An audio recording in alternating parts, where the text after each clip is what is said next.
શબ્દ અને સૂરના વિસ્તારો છે ને એ વૈશ્વિક છે.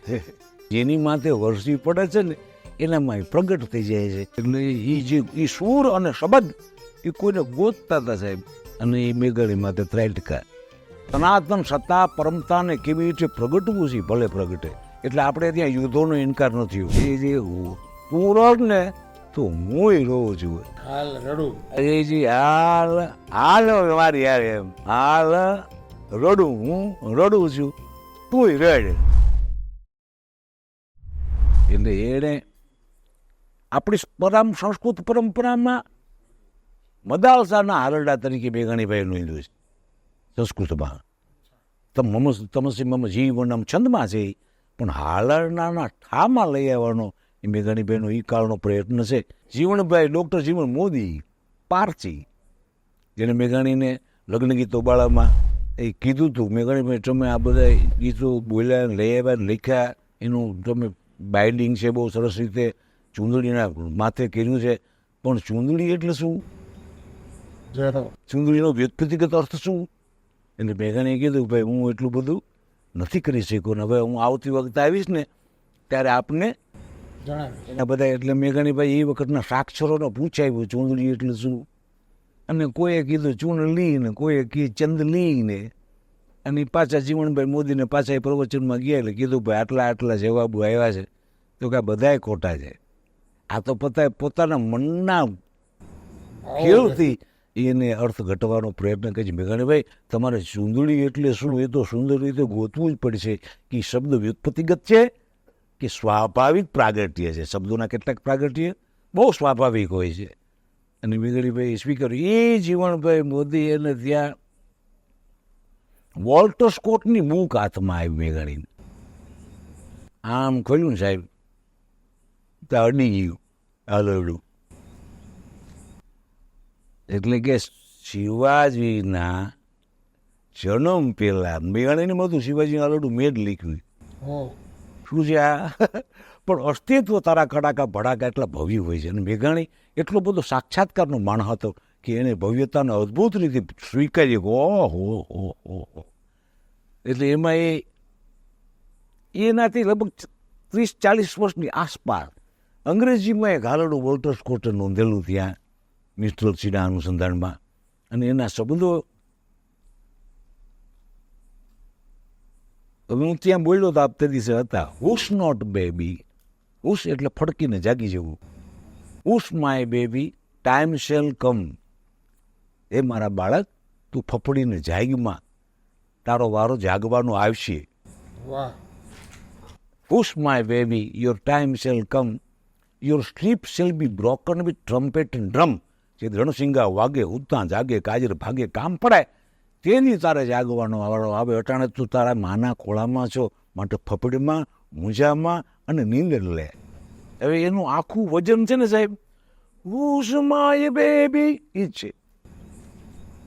Hush not time shall come, your time shall come, તારો વારો આવશે, જાગવાનો વારો આવશે. Your sleep shall be broken, broken with trumpet and drum. Trumpet એટલે રણસિંગું અને ડ્રમ એટલે નગારા ઢોલ. Your sleep shall be broken, broken with trumpet and drum. પોડી લેજે મારા પેટ પોડી લેજે, પેટ ભરીને આજ રે શિવા ખૂબ દ્રવીને રંગાજ, રેશે નહીં રણ ઘેલુડા. તારો હોવાનો પછી વારો નહીં આવે. તો મેઘાણીભાઈ એ આખું નોંધ્યું એને સાહેબ આખું કાવ્ય. મેઘાણીભાઈ લોકસાહિત્યના સમાલોચનમાં એની ગ્લિમ્સીસ આપી છે એને કે ઓહો આ ગ્લિમ્સીસ એટલે એને સ્પષ્ટતાઓ કરી છે કે શબ્દ અને સૂરના વિસ્તારો છે ને એ વૈશ્વિક છે. અને જેની માથે વરસી પડે છે ને એનામાં પ્રગટ થઈ જાય છે. અને એ પ્રાગટ્યને એ પોતાનો આનંદ, પોતાની મોજ, પોતાની લહેર માને છે કે આ ક્યાંક છે પણ મારામાં ક્યાંકથી એ વરિષ્યું છે, મારી માથે વરિષ્યું છે. અને મેઘાણીભાઈ વોલ્ટર સ્કોટના એ કાવ્યને આખું નોંધ્યું સાહેબ એ આલડાના આકાર કે ભાઈ મારી કડીએ કડી હું તો લખી ચૂક્યો છું અને પછી કંઈ એનું અંગ્રેજી રૂપાંતર થયું છું એમ નથી. એમ એ પહેલાં થઈ ગયા. હા, એટલે વોટરસ્કોટ તો એના પહેલાં જ થઈ ગયેલા. અને એની બુકમાં એ આલડું પાડીને મેં ગણી તેમ કહ્યું, ઓહો, આ કદાચ આ જ સૂર ને આ જ સાતત્ય મારા શિવાજીના હાલડામાં પગટીને ઊભું થઈ ગયું. એને મને ઝંઝેડ્યો, મારામાં પ્રગટાયું. કારણ કે ઇંગ્લિશમાં તે પછી બીજો કોઈ હાલડા આવ્યા નહીં સાહેબ. વાહ.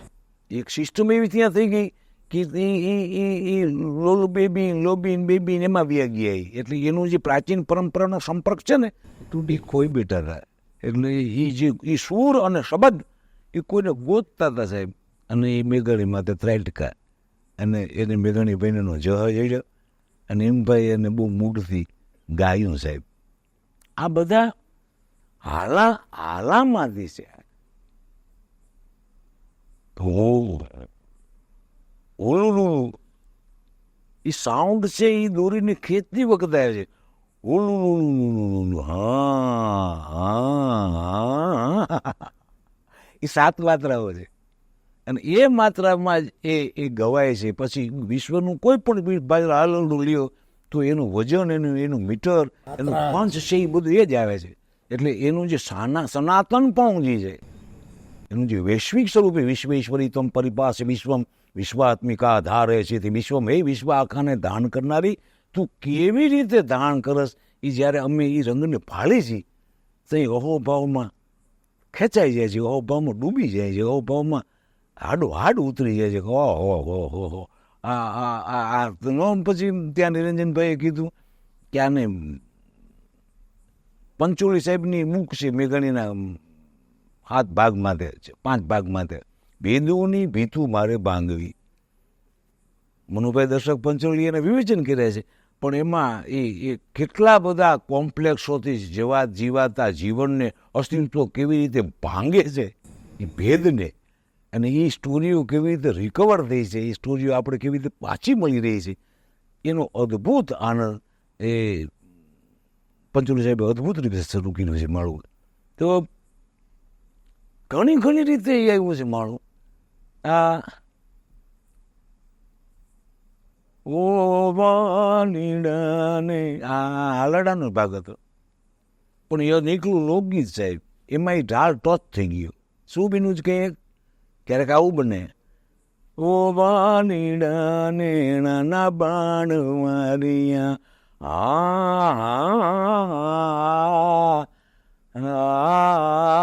આ છે. પણ અહીંયા કમ્પોઝિશનનું ફોર્મ અહીંયા પહોંચી ગયું એટલે પછી એ શબ્દોની વજનો એમાં રૂપાંતર પામી ગયા. પણ જેને એના ટચની ખબર હતી એને તો ખ્યાલ જ હતો. પણ આપણે ત્યાં કોઈને બ્રેક નથી કરતા સાહેબ. સનાતન સત્તા પરમતાને કેવી રીતે પ્રગટવું છે ભલે પ્રગટે. એટલે આપણે ત્યાં યુદ્ધોનો ઇનકાર નથી થયો. યુદ્ધસ્ય કથા રમ્યા એમ સંસ્કૃતમાં શ્લોક આવ્યો કે રમ્યમાં રમ્ય કથા શું હોય કે ઘોર ધીંગાણું હોય ને. આ રાજો બોલતો હતો કે ભાઈ જામતું હતું બધું. ઘોર ધીંગાણાની કથા મંડાતી હોય તો એ વધુ સ્પર્શે છે, એ વધુ ટચ થાય છે. ઇવંદો કલાપીએ અમીરજી ગોયલ ઉપર મહાકાવ્ય લખ્યું છે. ઇવંદો કલાપીજી અને મસ્ત કવિને પોતાની સાથે બોલાવેલા. અને એનો પ્રયત્ન અમીરજી ઉપર એક મહાકાવ્ય રચવાનો હતો કલાપીજીનો. ત્યાં એ પોતાનું આયુષ મૂકીને નીકળી ગયા. પણ એ જે પરમ સત્વો સાથે જોડાયેલા જે પ્રવાહો છે ને એનાથી એનું બાળક રહી ન શકે, એ સ્પર્શથી ભૂલી ન શકે. અહીંયા જે આપણી પરંપરા સાથે જોડાયેલા જે રંગો આપણે સામે ખેલાણા હોય એનાથી આપણે રહી ન શકીએ. એનો સ્પર્શ જાય જ નહીં. એ વાલા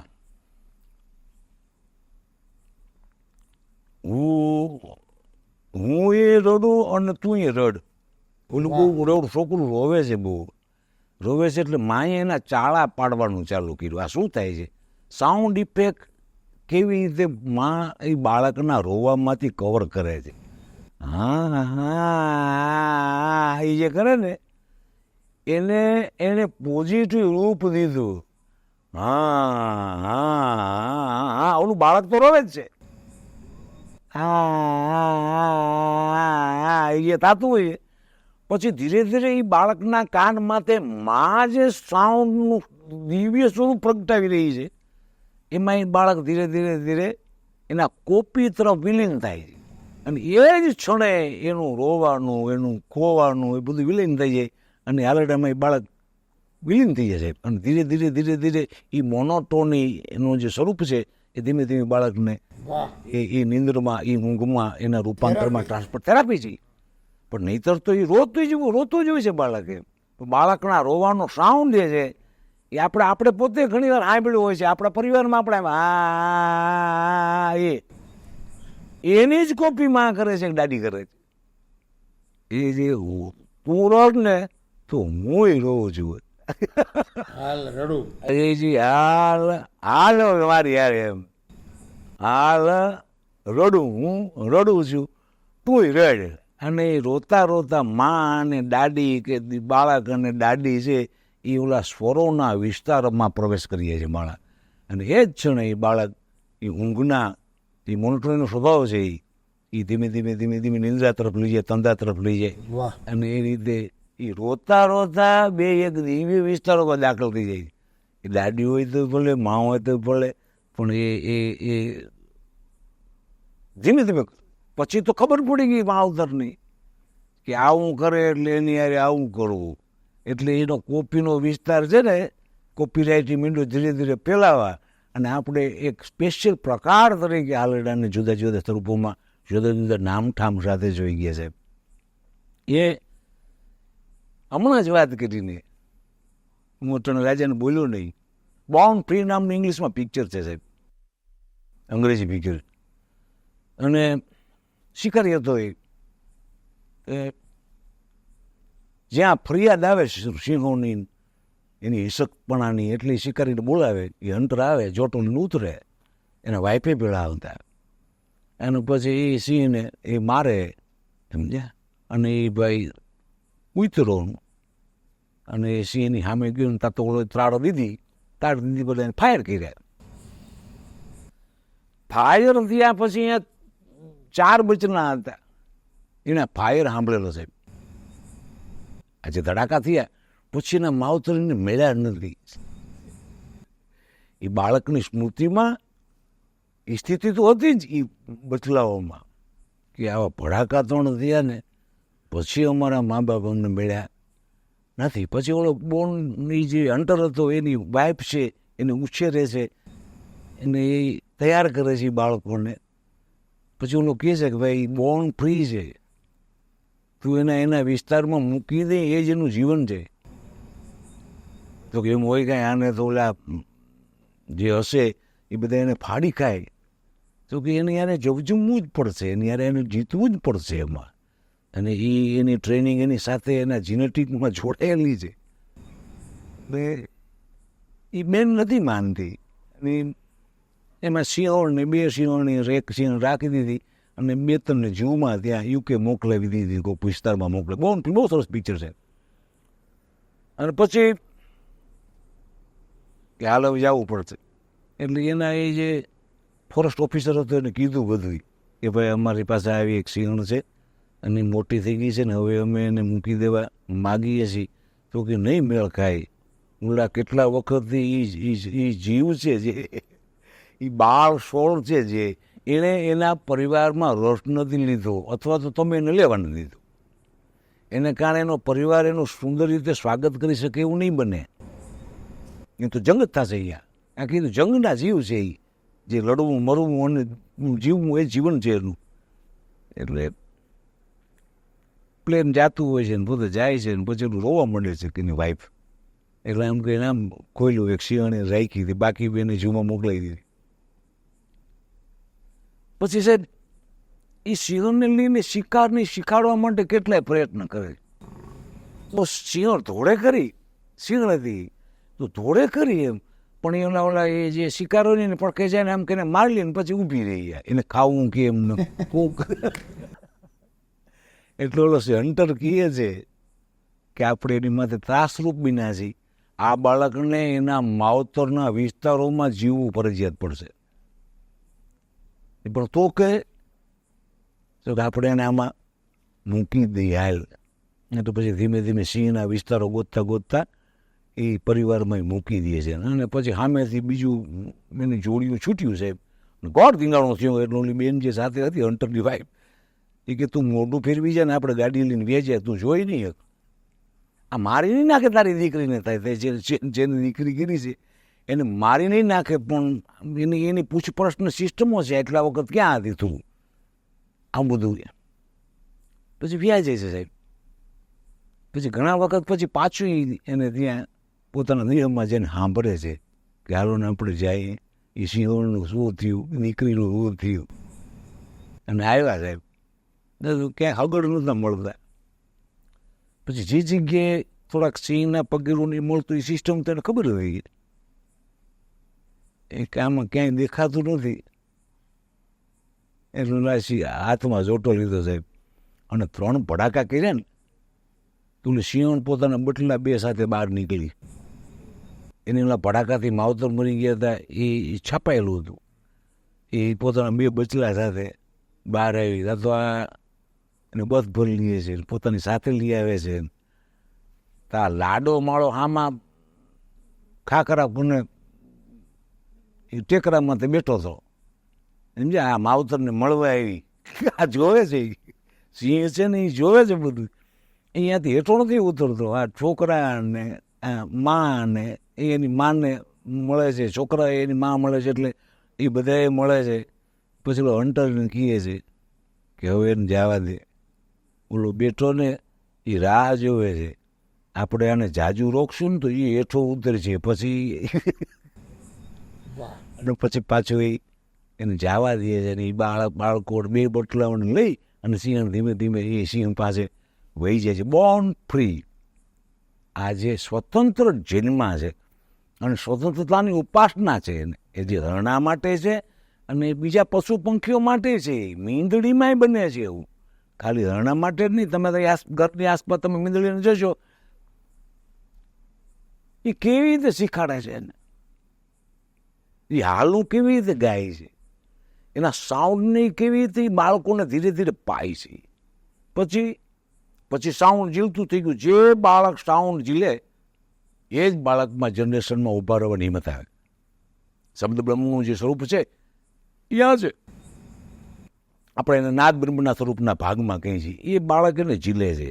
એનો જે મિયાણપણું છે મીંદડીનું, એ હાંભળા જેવું જ સાહેબ, કે કેવી રીતે હાલામાં રૂપાંતર પામે છે, એ કેવી રીતે એના બટલાઓ સાથેનું એટેચમેન્ટ ગોઠવે. પછી ધીરે ધીરે ધીરે એ ટેકરા માથે ચડવાનું, કે ઘરની માલિકો દિવાલો એની માથે ચડવાનો મીંદડી પ્રયાસ કરે, એટલે બાળકો પ્રયાસ કરે. પણ એને ખબર પડી જાય કે આપણે માના ફિઝિક્સ પ્રમાણે નથી. એટલે 1-2 વખત જાવા મારીને પાછા ઉતરી જાય. એટલે સિંહણ વળી પોલી મીંદડી પાછી આવે, વળી એને બોલાવે, વળી એને હલાવે. એટલે ધીરે ધીરે ધીરે છોકરાઓ વળી પાછા બાળકની પાછળ માની પાછળ જવાનું શરૂ થાય. વળી ઠેકી ચડી જાય. અને એમાંથી એ 3 બચલા હોય ને એમાંથી એક હિંમત કરે છે, માની વાહ માની ઝેરોક્સ કોપી એક્ઝેક્ટ સહી કરી દે એવી કાઢે. એને કૂદીને અંદર એ કૂદતા જોવે, એટલે બાકી 2 છે ને માય વાંચ કૂદે. એટલે માં સમજી જાય કે આ છોકરાને હવે દિવાલ કૂદતા આવી ગયું. પછી આ દિવાળેથી ઓલી દિવાળે જવાનું શીખાડે છે સાહેબ. એ જે આખી ટ્રેનિંગ છે એ માં કેવી રીતે એના બાળકને ક્યાં હાલાત દ્વારા એને કેવું દિવ્ય સાઉન્ડ પેસે છે, એ તો જોઈએ તો ખબર પડે માણસ. અને વળી પછી અહીંથી તો ચડી જવાય છે ઉપર, એટલું તો શીખાડ્યું એને. પણ આ દિવાળેથી હામી દિવાળે ચડવું, એટલે એ 3 બાળકોને અહીંયા રાખી અને બાકા જામ કરી દી, સામે વહી જાય. પછી ઓલો છોકરા મૂંઝાઈ જાય. આમ તો ચડાય છે, પણ આમ કૂદવાનું તો આપણે ખબર નથી. માં કૂદી, માં તો મોટી છે યાર, એ તો કૂદી જાય એમ. એ વળી મીંદડી સમજી જાય છે. બાળકો મૂંઝાણા. એનામાં હિંમત, વેદમાં સાહસ શબ્દ છે સાહેબ. અને સાહસ શબ્દને ગમે એ બાજુ ફેરવો ને સાહસ જ થાય. એ છે સાહસ, એનો ઊંધો અવળો કરો ને સાહસ જ થાય. એટલે એ વળી પાછી આવે છે, વળી બટલાને એ ગુગુ કરે છે, વળી કૂદકો મારેલો. વળી એમાંથી એક બટલું માની વાંહે કૂદવું. એને કૂદતું જોઈને બાકી બધા બટલાઓ ધીમે ધીમે હામી દિવાલે કૂદતા થઈ ગયા. હવે મીંદડીએ નક્કી કરી લીધું મારા વંશને આ દુનિયામાં કોઈ કાંટલો પકડી એમ નથી. આને દિવાલ ચડતાય આવડે છે, આને ફામીની દિવાલોને કૂદતાય આવડે છે. એ જેવા બાળકો મોટા થયા પછી માં એને ઠેલવાનું ચાલુ કરી દી, એને ખીજાવવાનું ચાલુ કરી દી, એની પડખે આવવાનું બંધ કરી દઈએ, એનું ધાવણ મુકાવી દઈએ, આખી સિસ્ટમ બને સાહેબ. અને પછી ત્યાં આપણે ખ્યાલ આવે કે ઓહો આ લાઈવ પ્રેક્ટિસ જે છે એ એના હાલાથી એના સાઉન્ડ દ્વારા જે માં એની કારણે શબ્દો નથી, આપણી કારણે તો હાલાના શબ્દો છે એટલે આપણે સમજીએ છીએ, પણ એ તો ખાલી સાઉન્ડ દ્વારા ખાલી કરે છે. બોલો એ ખાલી એ આખું એક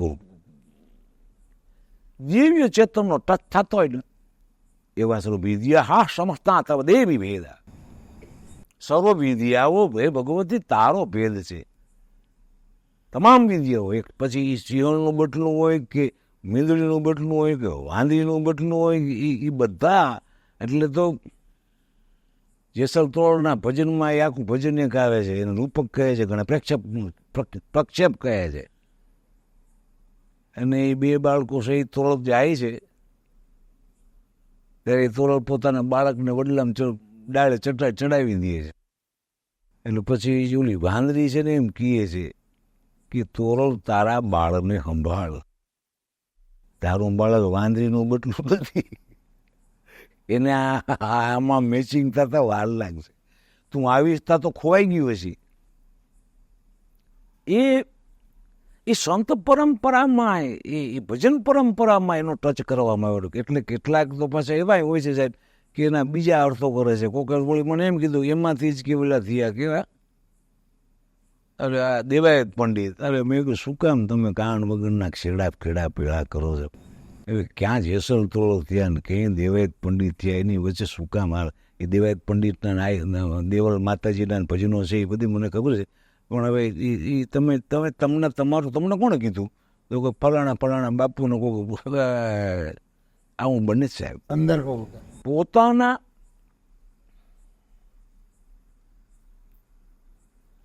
રાગોમાં એની સ્પષ્ટતાઓ છે.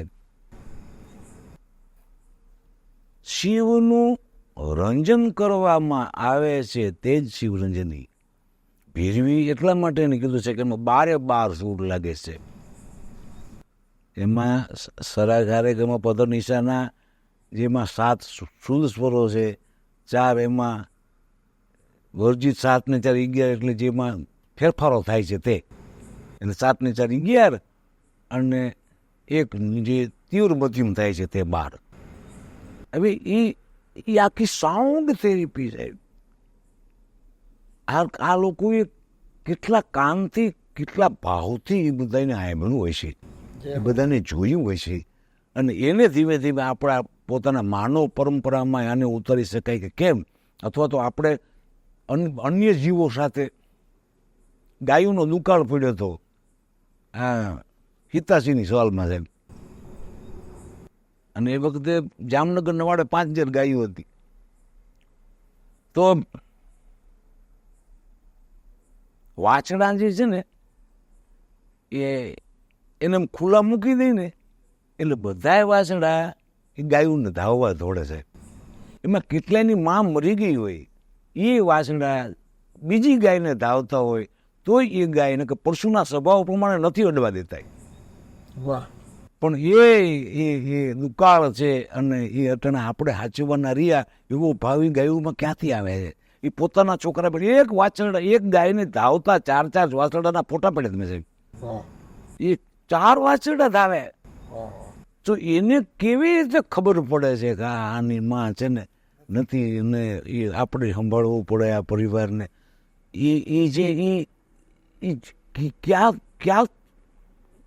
ક્યાં પંચમાંથી આવે છે નહીં, અને એ કેવી રીતે ચાટે છે ત્યારે નહીં, જે બોલે છે ત્યારે એ સુંદર મજાના દ્રશ્યો છે. અને ત્યારે આપણે એમ કહેતા માતૃત્વનો વિશાળ વિસ્તાર, એનો આખો કરવો પડ્યો. અને એ માર્કેન મુનિના મોઢામાં દેવી ભાગવતનું આખું સર્જન કરવું પડ્યું કે જેમાં આખો દેવી સંસ્કૃતિની વાત હતી કે માતૃકા સ્વરૂપ કેટલા સ્વરૂપમાં ભાગ લે છે, માતૃકા સ્વરૂપ કેવી રીતે મહાયુદ્ધો લડે છે. ભગત બાપુમાં જે મુગલમાં ગીત આવ્યું છે એ જ છે. એ કેવી રીતે એ રૂપ પ્રગટ કરે છે, કેવી રીતે એ બહાર આવે છે. હા, અંગ્રેજો અહીંયા આવેલા ત્યારે ધંધો કરવા આવ્યા હતા અને એ વખતે એને લાયસન્સો લઈને આવેલા, ત્યાંથી આવેલા અને અહીંથી રજા દેવામાં આવી. તો પછી ધીમે ધીમે એને શાસન કરવાની રમતો ચાલુ કરી.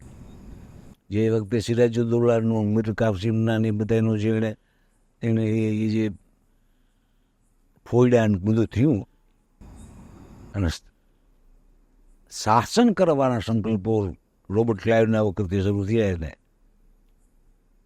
એક મજા છે સાહેબ કે પછી તો માણીને ઢંઢેરો પીટવો પડ્યો. એને કારણે 1857 બળવો આવ્યો અને એને કારણે પછી શાસન એના હાથમાંથી જટાઈ ગયું અને વિક્ટોરિયા રાણીનો ઢંઢેરો આવ્યો કે હવે તમે રાજ્ય શાસનના હાથમાં છો, કોઈ વેપારીના હાથમાં ઇન્ડિયા નથી. એવો ઢંઢેરો 1857ના કાળમાં વાગેલો. પણ એમાં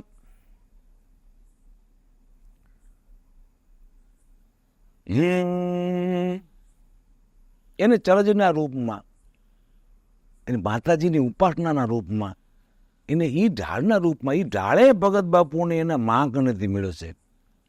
આ જોવા જેવું દાનબેનમાં એ ભગત બાપુને કેટલા ઢાળો આપ્યા અને એને પછી ભગત બાપુએ હાથમાં ભાગમાં, મા નામના ભાગમાં એ બધા ઢાળો એના માના નામને, એ જે આપણે દિવ્ય સ્વરૂપ માતાઓનું કહીએ છીએ, જગત જનનીનું જે સ્વરૂપ, એમાં એને રૂપાંતર કર્યું.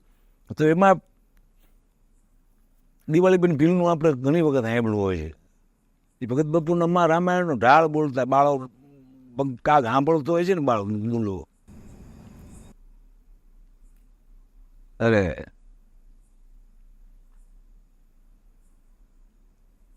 એવાનું માં નહીં મળે.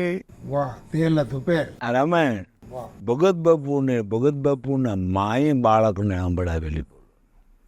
તેલ ધૂપેલ લીજે લાવેલ પધારો પિયર પાણી શોધી સીતાને લખમણ વીર પધારો પિયર વાણી. ગુજરાત અને સૌરાષ્ટ્ર આ બાબતમાં ઘણું સદભાગી છે સાહેબ.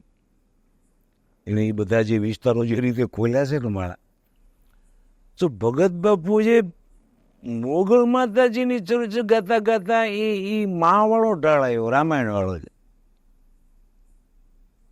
પણ એમાં એ જે અંતરો એનો પ્રારંભિક સ્વર છે ને એ એવી રીતે આલાપ હતો. જ્યારે એ મોગલનું જ્યારે બોલે છે માતાજીનું, ત્યારે એ એના અંતરામાં સ્થાયીમાંથી અસ્થાયી તરફ જતો જે ભાગ છે, જેને સંગીતની ભાષામાં, લખાણની ભાષામાં કહે છે, એ આવ્યો એમાં. તો માડી દે તો કાળા ને સરપુનો કીધો કોરડો રે. હવે જે જાતો એનો અંતરો છે, એના પ્રારંભિક કડી એની માવાળી કડી નથી. માવાળી કડીમાં રામાયણમાં પ્રારંભિક આલાપ છે. કાગબાપુએ માતાજી માટે જે ચરજ લીખી એમાં પછી આલાપ છે. માડી દે તો ગાળા રે સરપુનું કીધું કોરડો રે. એ માડી એ વનમાં નહીં મળે. એ પોતાના હગા માને એ દિવ્ય માના સાથે સાથે લઈ જતા હોય ને, એવું કાગબાપુ કરી ગયા ત્યાં. એને જેને માતા પોતાના મને જબરજસ્ત પુષ્પાંજલિ ચડાવી ને સાહેબ, એવું બન્યું એ. અને એ બન્યું છે એ પછી બધામાં આવેલા છે, એકમાં જ આવેલા છે એવું નથી.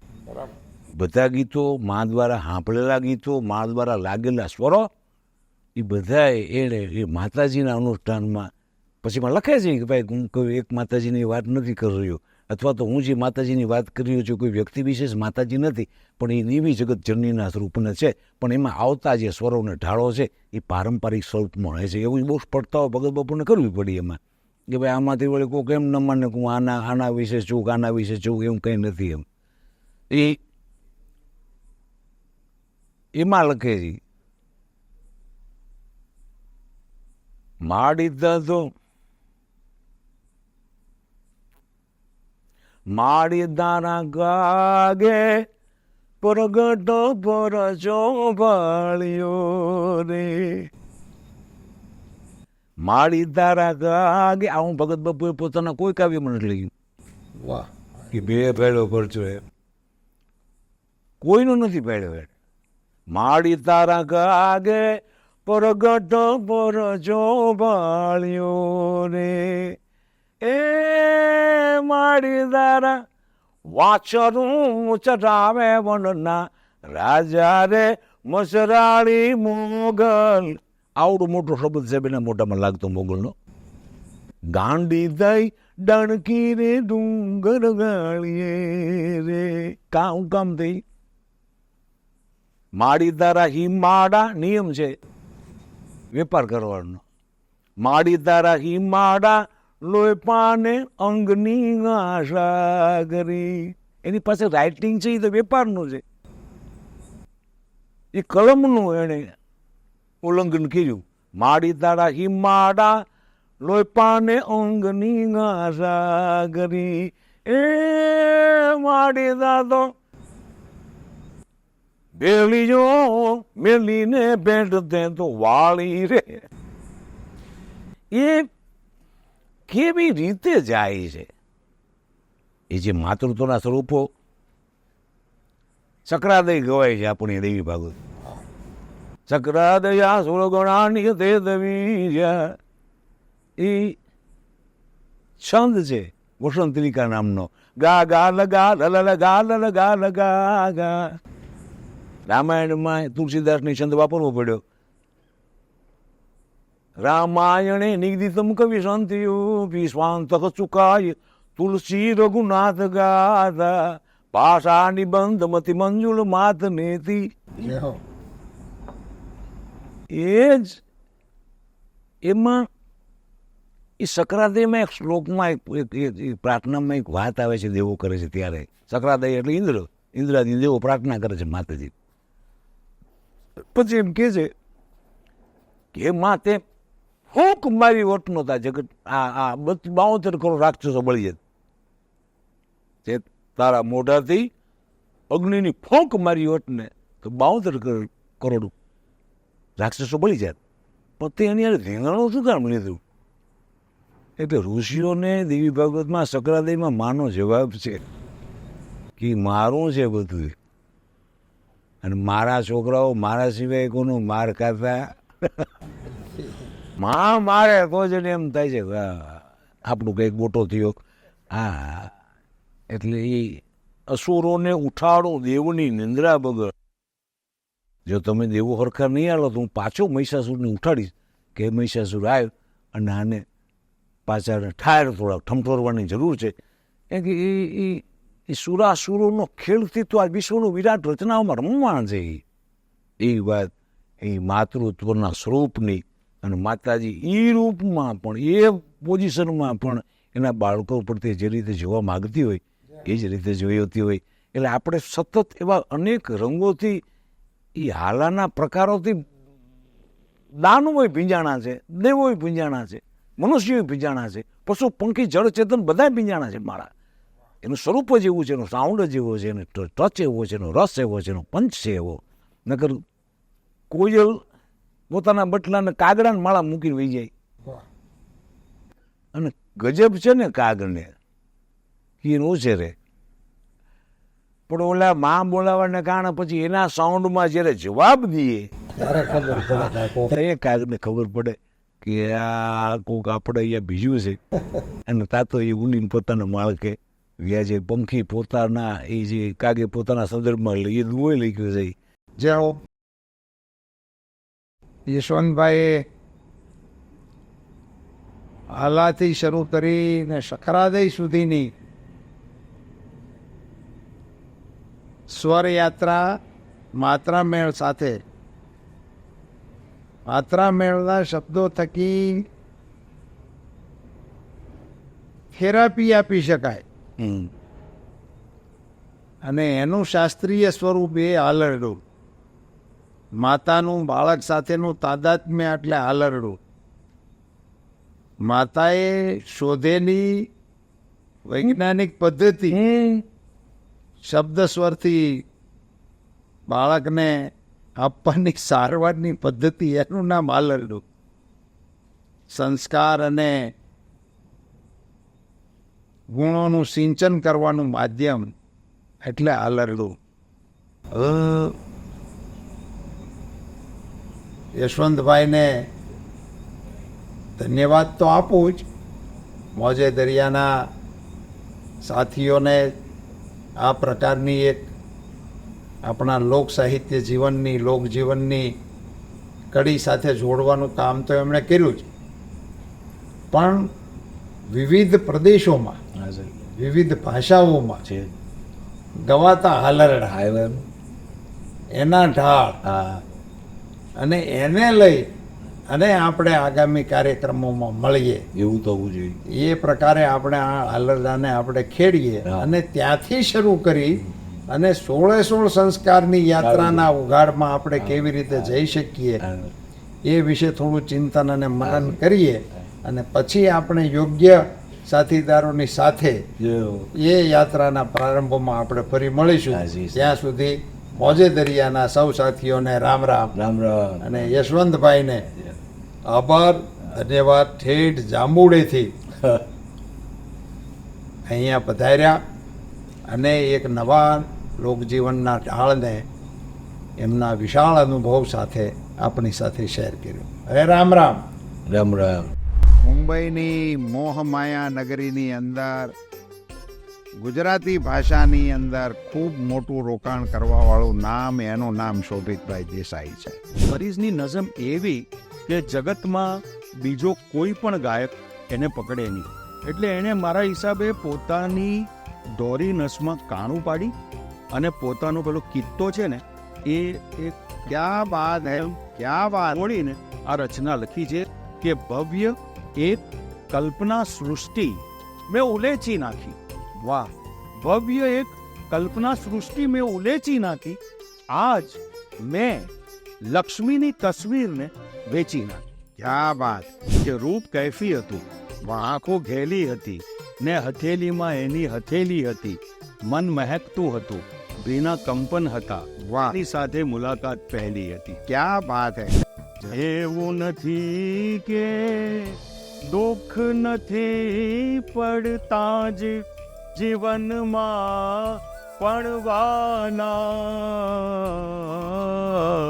એ સમભાવ તે આપ્યો જે દુઃખોને ગાઈ ક્યાં વાત હે. જાણે વાહ. છે.